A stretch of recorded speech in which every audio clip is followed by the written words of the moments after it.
Hey, what's up? Welcome back. It's Timo with Timo Paints, and today I'm going to tell you guys how you can make $800 a day painting. So stick around and don't go anywhere.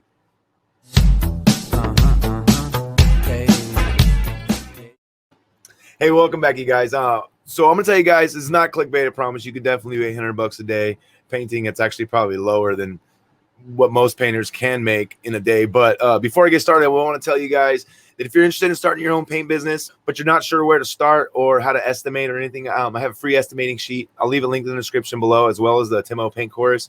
It's a resource to help you guys get started. So with that being said, painting garages is a quick and easy way to make some money. Now, let me tell you, right now in my area, there's a lot of new homes getting built.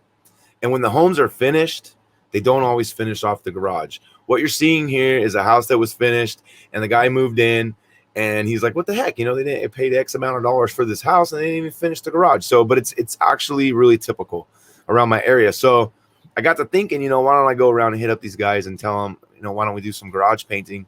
And it worked. So I got into this place here. I charged them $800 to paint plus material. So all in all, it was about $1,000 job. I had a couple of helpers with me. It only took us one full day to do it. It took about 12 hours. So technically it's not one day, but you could do it in one day. It took us 12 hours over the course of 2 days. We did a 8-hour day and then came back in the morning, the final day, to clean up and do some final touches. But it's like a production job, and it's really easy to get in there, and there's not a whole lot of wrapping that needs to be done. And the cool part about it is you could spray instead of having to do it by hand. It's going to take a long time, but you get you and a buddy, you get in there, you get the floors wrapped. I like to use rosin paper. You don't have to use rosin paper. You could use drops, canvas tarps, plastic, anything, just to cover the ground.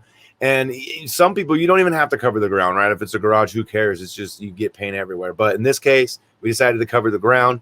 You got to go through and prime it. Primer is kind of inexpensive. It's not as expensive as paint in most cases. And in this case, since we are painting a raw material, I decided to go with a PVA primer. And what a PVA is it's directly formulated for chalky surfaces and dusty areas. And this is one of those.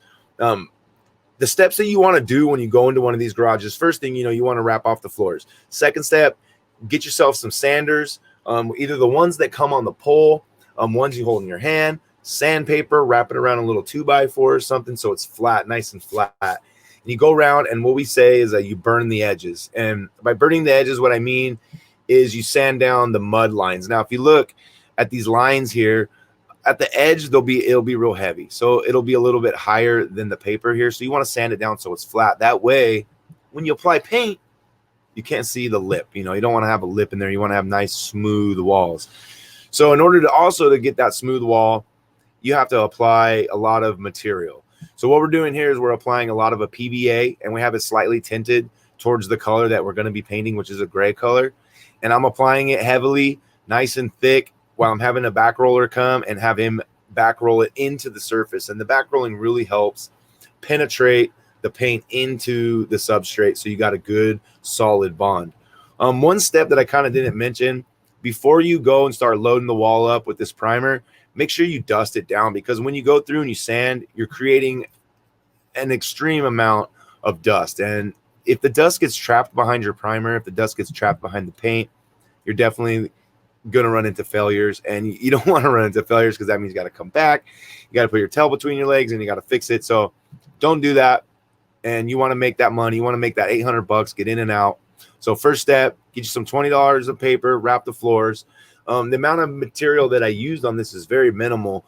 I think we probably used maybe $20 worth of tape, plastic, paper, and the whole nine to get everything wrapped.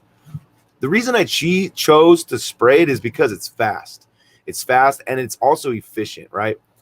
Back rolling it helps give it that better finish. You get like a more durable finish when you back roll, and it helps penetrate the surface. So by applying it with a sprayer, you're getting a high volume of material onto the substrate. And then by back rolling it, you're really helping that material penetrate the substrate to create a nice, good, solid foundation for the top coats.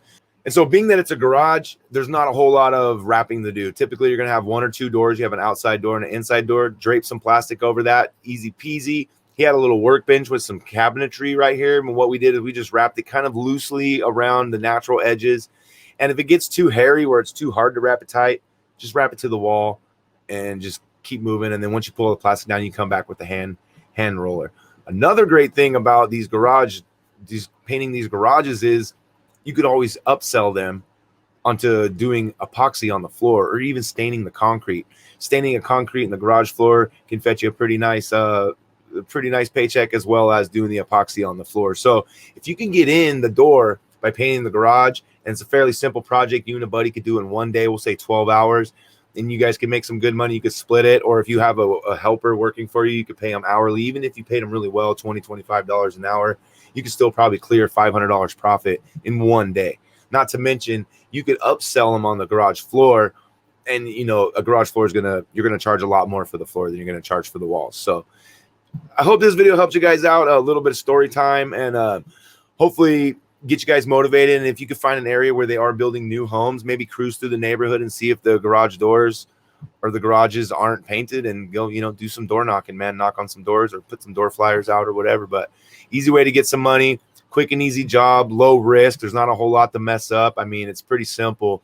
You're going in there and it's basically like new construction. So hey, don't forget to give me a thumbs up if you like this video. Subscribe if you haven't already. And don't forget, if you're thinking about starting your own paint business, you need a way to figure out how to estimate and get that $800 a day, click the link in the description. It'll be a free estimating sheet, my gift to you.